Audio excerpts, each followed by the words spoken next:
খাবার টেবিলে যদি এমন একটা ভর্তা থাকে তাহলে এক প্লেট ভাত নিমেষেই শেষ হয়ে যাবে। আসসালামু আলাইকুম এভরিওয়ান, সবাই কেমন আছেন? আলহামদুলিল্লাহ, আল্লাহর রহমতে আমরা অনেক ভালো আছি। ওয়েলকাম জানাচ্ছি সবাইকে আজকের নতুন একটি ভিডিওতে। আজকে আমি আপনাদের সবার সাথে খুব মজাদার একটা ভর্তা রেসিপি শেয়ার করব। আর এটা হলো ধনিয়া পাতার ভর্তা।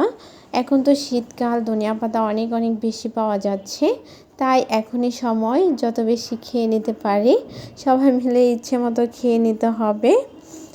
কিছুদিন পরে কিন্তু ধনিয়া পাতা অত একটা পাওয়া যায় না, যদিও দামে অনেক বেশি থাকে। এখন তো অনেক কম দামেও অনেকগুলো ধনিয়া পাতা পাওয়া যায়। আর এই তো এখানে ধনিয়া পাতা ভর্তাটা করার জন্য যা যা লাগবে আমি সব কিছুকে পরিষ্কার করে সাজিয়ে নিয়েছি।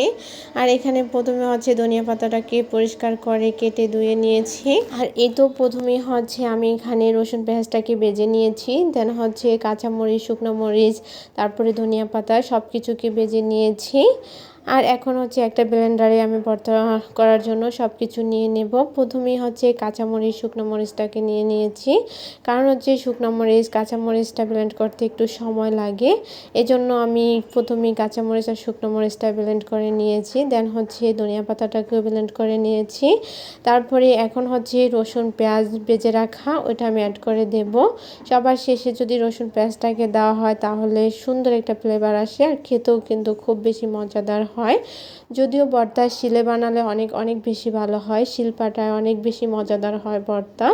যেহেতু আমার বাসায় শিলপাটা নেই, আমি ব্লেন্ডারই করে থাকি, আর শিলপাটায় করার আমার অভ্যাসও নেই।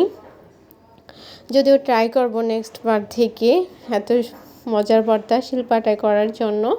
আর এই তো ভর্তা করা কিন্তু আমার শেষ। এখন হচ্ছে একটু সরিষার তেল দিয়ে ভালোভাবে মেখে নেব।